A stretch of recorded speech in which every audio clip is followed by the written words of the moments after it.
This is the New York City FC Pregame Live. Tonight, New York City returned to the five boroughs to host Atlanta United. And now, here are your hosts, Glenn Crooks and Matty Lawrence.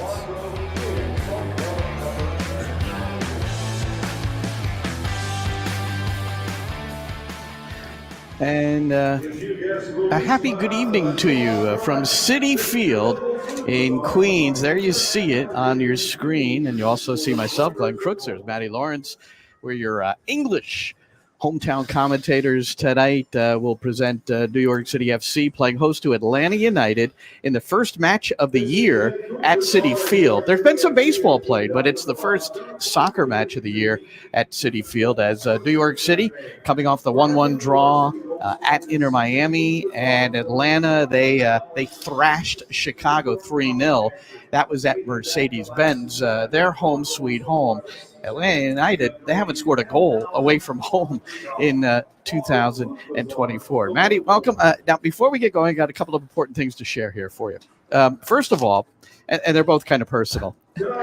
First of all, there was an earthquake in New Jersey yesterday, and it was felt in New York and Connecticut and Pennsylvania. Did you feel this thing? Yes, I did. I was actually walking underneath almost a construction site. There was scaffolding, and so initially I thought it was the building work from coming inside Lowe's Theatre in Jersey City. Yeah. But it wasn't, and yeah, the scaffolding rattled slightly. It was a little bit, I wouldn't say scary, but I quickly scalped from under the scaffolding before it collapsed. Well, make your interpretation here. Do you think if I was scared? Now, I was recording an interview for Sirius XM FC with a guy named Alex Cades, graduate of University of Pennsylvania, student athlete. And he was talking actually about building a business and helping student athletes do that. But here's I clipped this. Listing your interest or what your goals are in life and matching that with companies that have those same interests. So, for example, today or now. Hey, hold on one second. Is your house shaking too? Yeah, mine yours is too. is? I'm in Philly. Yeah, I think that's an earthquake. I think it must be. Yeah, hold on that's an earthquake. Second. Yeah, that's an earthquake. Wow. I've Like never experienced that here. No, I'm right with you. No, I'm gonna mute you and then come back in 1 second. Okay. All right. Yeah, that was an earthquake. Oh my God, I just gotta make sure. Right. Well, I mean, it was pretty violent in here. I was like, yeah, me too. Okay, where am I going? I saw you looking around, and then I started. So it was pretty wild, really, because I was in the midst of an interview, and and I'm in the basement, which probably is not the best place to be if the floor tumbles down. So I was really ready to just sprint upstairs. But anyway, so that was my earthquake experience. Maybe you could see it shaking there a little bit. I don't know if you could, but boy, yeah, I was a little frightened would not be the right word. I was just like, wow, what the heck is going on? I've never been in an earthquake. So now you know what people might feel like that. Now, the other thing that's very personal to me is tomorrow morning, Matty, I'm going to be hopping in my car, and I'm going to go meet a lifelong friend who grew up in Rochester, because Rochester is directly in the path of the solar eclipse, directly in the path of totality. So I'm going to be looking like this. Now, that's my daughter, Morgan. I happened to be in Albuquerque in October when there was an annular solar eclipse. How about that? So I'm getting two in less than a year, but this doesn't happen very often. And we're getting handed the starting lineup, so I'm going to roll that New York City's lineup and talk about that in just a moment. So those are my two personal things to kick off the broadcast. But the 1-1 draw at Miami. So let's get to that. The thing that stands out to me is that Nick Cushing in New York City elected to start three at the back and twin strikers. It was Monsef Bakrar and Alonso Martinez making his first start for New York City FC. But as strikers playing up there together, it was not uncomfortable. You could tell. In other words, it really wasn't connecting. And they weren't playing in partnership. They were playing as two individuals, which is kind of not the point if you're trying to play with a dual strike partnership. Exactly. They looked like they hadn't played together before, and guess what? They hadn't played together before. And in talking to Nick Cushing the night before, he didn't expect a pure connection for those two. What he wanted was a lot of them getting in behind. They both got good pace, aggressive towards the goal, and but it was the switch of the shape to a 3 front and a 4 back. And that's when, that's when this happened. Here comes New York City back again. The shot and the goal. And it is Alonso Martinez. And Nick Cushing has talked so often about what an incredible finisher he has been in training. It's one of the reasons he's gotten the opportunity. Well, New York City got free on the right. Martinez in the area. It was a pretty sharp angle, but he drilled it past Drake Hollander to give New York City the goal, and now a level standard in the 34th minute. And truly, Alonso Martinez, you'd have to classify him as a surprise starter. Yeah. And you're probably asking, well, where's Jovan Mijatovic? Well, he was on international duty in Serbia playing with the U19s. He played in 2 matches, but he is still in Serbia, has not returned as of yet. So that gave the opening to Martinez in this sort of a setup. And that's what we always say about games of football. If you have the shirt in your possession, you're a starter, make sure nobody can rip it away from you. And Alonso Martinez, to me, has done that already with his goal. Yes, there was a mistake from Calendar, but you've got to put yourself in that position, and then you've got to hit the target. And he strikes it really well, hard and low, granted in a big space at the near post area. But credit Martinez. We talked, I think you said, Glenn, how few minutes of football he's played for NYCFC. And he's been rewarded with another start today, which I think you suspected, through your commentary there, that the guy has finished for you. We know the other guy, Monza Bakrar, has had a lot of chances that were even more clean-cut than that, including in that game last week at Miami. So Alonso Martinez, the Costa Rican, who had only played 53 minutes of football for New York City FC prior to that start, and he gets the nod again today. Yeah, look, Martinez definitely has to start. He scored a goal. He was in the side as a centre forward, and he did a centre forward's job. The other centre forward, he's still a dormant volcano. We're just waiting for him to erupt, aren't we? Monza Bakrar, and he has had enough opportunities. And at some point, if he doesn't hit the back of the net, you just feel that he will have had his chance, and he has to be pulled aside, really, because we've been waiting, as I say, we're waiting for him to erupt with goals, and it doesn't look as though it's going to happen. That's the problematic thing for me. I know Nick Cushing will say he keeps getting in those positions, he keeps creating chances for himself, but at some point you have to take them, Glenn. I'm going to play this anyway, even though Yorgos Yakabakis is not going to play today because of a bone bruise that he suffered in that Chicago game.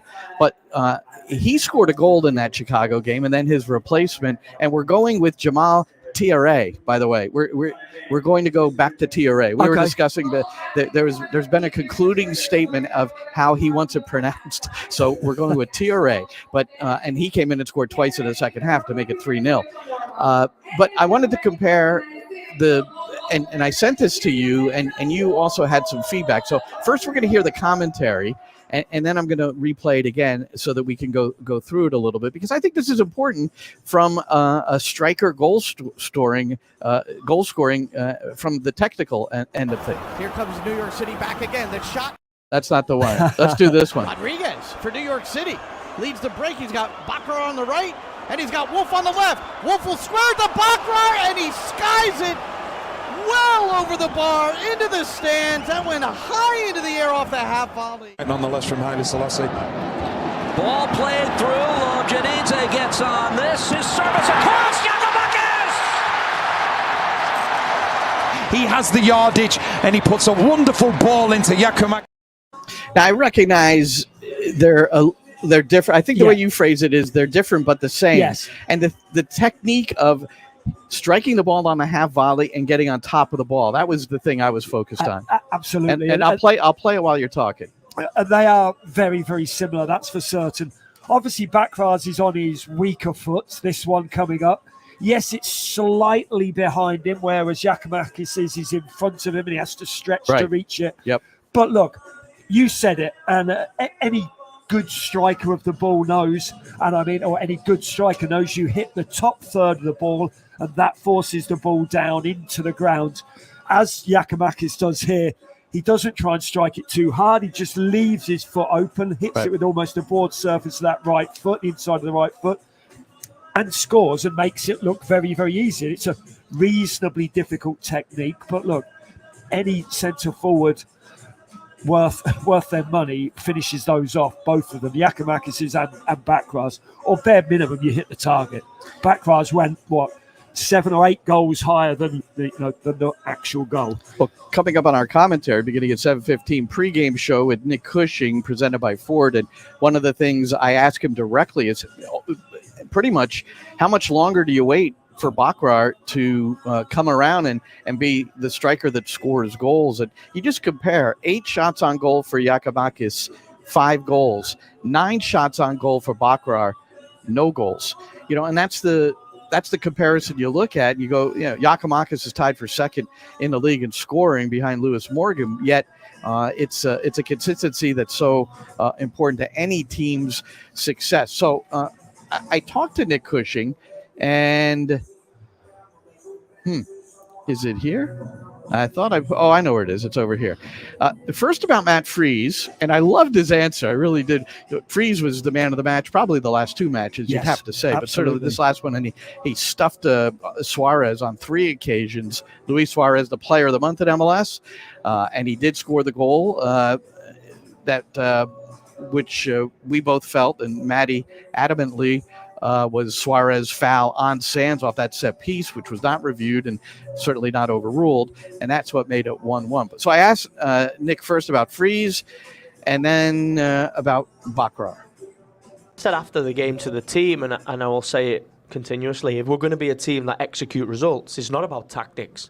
It's not about the opposition. It's about how you play your best football. It's about how you get the best out of yourself. Yeah, of course, as head coach and as sports staff, we play a part in that. But Matt Freese is, he did have a good performance, right? But he also is a goalkeeper, and his job is to keep the ball out the goal. So I'm with you on that. I know. I've said that to many a goalkeeper and goalkeeper coach. And I understand. I don't underplay it. I think it's good to have people performing high, but it's the same on the other side. The players in the offensive half of the field have to put the ball in the goal. If you don't put the ball in the goal, then you're always going to have tight games, 1-goal games. Last season showed us that 1-goal games are susceptible to wins turning into ties and ties turning into losses. And we got to make sure that we put the ball in the goal on one end. And the likes of Thiago Martins, Burke, Risa, Sturridge, Matt Freese, those guys keep the ball out the goal. That is how simple the game is. The bit in the middle is how you achieve that. So scoring the goals, 4 in 6 matches, and your striker with not a goal yet, Monsef Bakrar. So I'm wondering about Bakrar, who again had a pretty good chance in front of goal, and we talked last week about he had a couple of chances that he probably should have finished on international duty. And so I think if we look over the short haul of these 6 games plus his time away, how much more do you – tolerate's not the right word, and I know you look at the positives and he's getting his chances, but he's not finishing.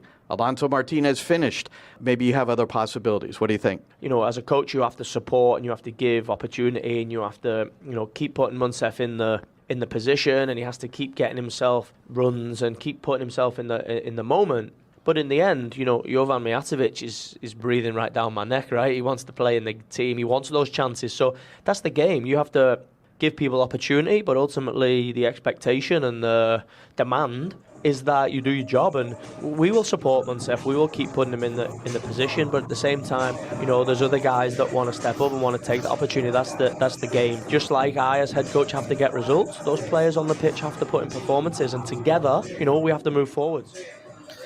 So that's Nick Cushing. A lot said there, and that's a portion of our pregame show. You'll hear the full interview, which is about 11 minutes long, coming up at 7:15 on the New York City FC network. And he mentioned Jovan Mijatovic. We should say that he's breathing down the neck of Bakrar, but from a great distance. He's still in Serbia trying to it's a visa, I don't want to say issue, but it involves a visa. He's not here. He's there, and once he gets it resolved, he'll be here in the States. But what did you think about, I suppose the Bakrar side is important. And the thing I loved about the freeze is just like, it's your job to keep it out of the back of the net. So we're not going to give you gold medals for doing that. But he also, he knew he had a good match. Yeah, we're not giving out the gold medals. We're just giving out purely man of the match awards. And I do think that in 2 of the games, probably the last 2, he has deserved to win them purely because he's performed his job.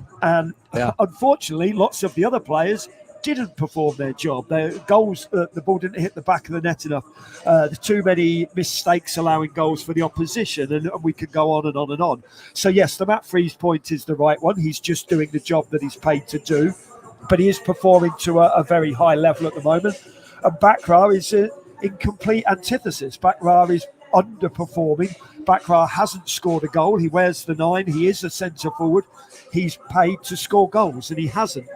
I think he's only in the side today because there is no Mijatovic, and it's a visa issue. Obviously, I'm assuming he's not allowed back in the country. Hence, he's in Serbia, so that is a problem. I do think if he was here, he would be starting. I think you would have to start him.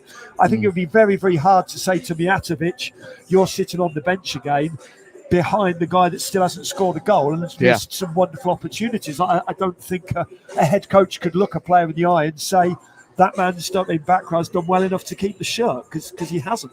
It's clear for all to see. Yeah. Well, we're getting set for New York City, Atlanta. Atlanta's first time at Citi Field, so all the games previously played. New York City has 4 wins, 2 losses, and there's been 6 draws, including both matches last year in this series. I thought and we noted this on commentary too, that Nick Cushing was wearing this. I didn't know what it was because I don't know what Stone Island is, but it is Stone Island.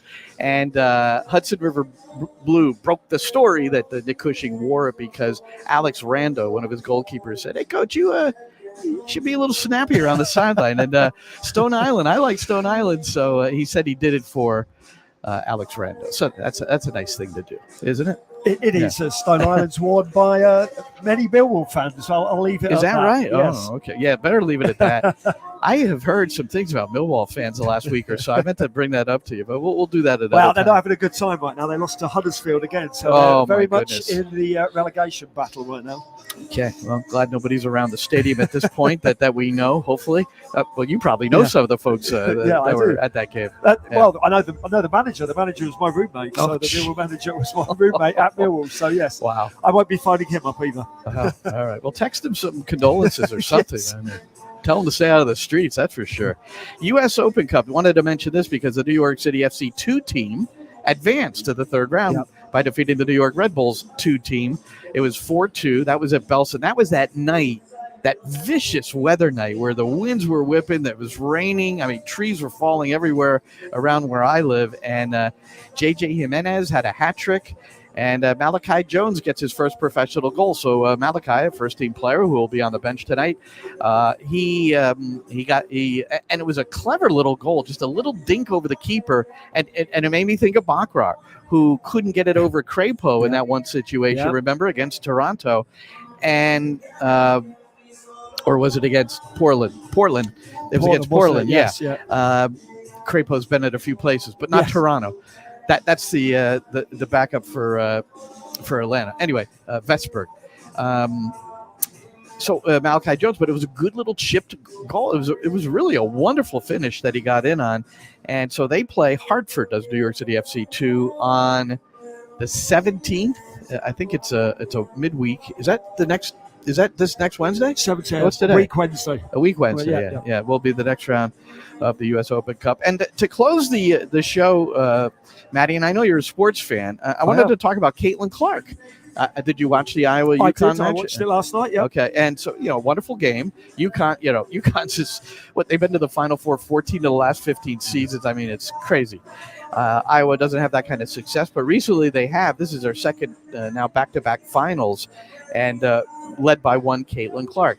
So when Iowa was playing LSU and ended up beating LSU in the quarterfinals, I got on my computer and I Googled Caitlin Clark soccer. I just wanted to know if there was anything about her playing soccer.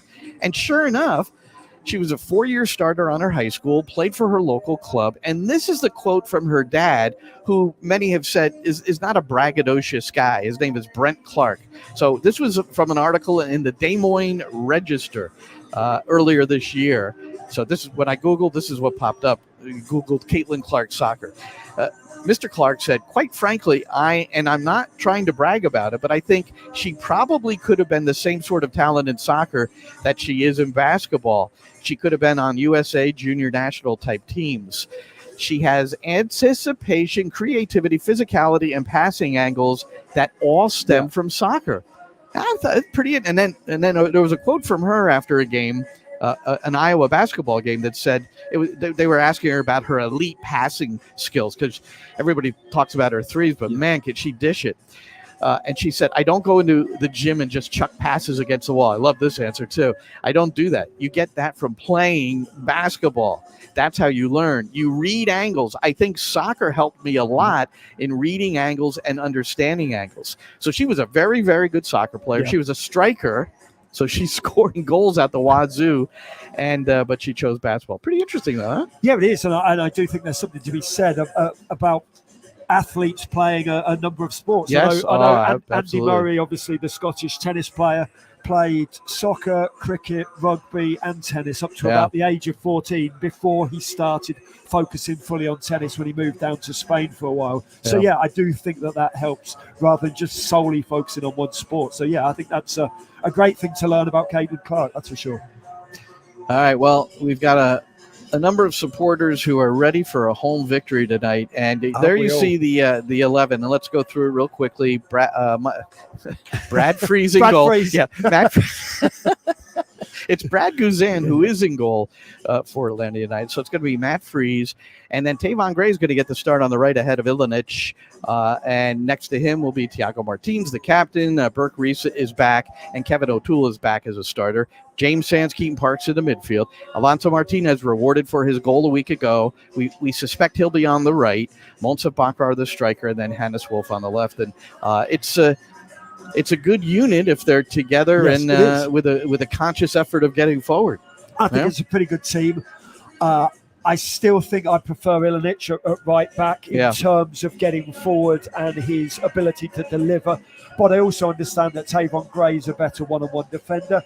And also Ilinich is very, very young as well. So it's hard for young players to be consistent. And sometimes you need to pull those young players out of the firing line and give them a little bit of a rest. But I thought going forward, Ilinich has been good in the last couple of games. Yep.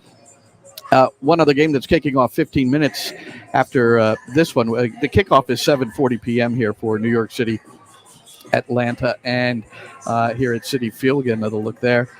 And El Tráfico tonight, the LA Galaxy, the revived Galaxy playing LAFC. So that game has some significance as the local derby. Still have to wait till mid-May for our match against the New York Red Bulls, the New York City derby. So that's going to do it for us. Just to set it up for you, in about 7 minutes, we'll be kicking off our pregame show on the New York City FC network, which is nycfc.com/radio, the New York City FC app, and the TuneIn app. And also today, since we are at home, Apple Television, if you are watching the game on Apple, you can switch to the English hometown commentary on the Apple app. There's a drop-down feature there, and then you can listen to us. It's already all synced up for you, so you don't even have to go through the machinations of syncing, and then hopefully you give us a listen while you're watching on Apple. So for Matty Lawrence, I'm Glenn Crooks. That is Chris Sakonis in between us in the back. He'll be joining us on the broadcast as well, hosting our halftime and post-game festivities. But for now, enjoy the game, everybody.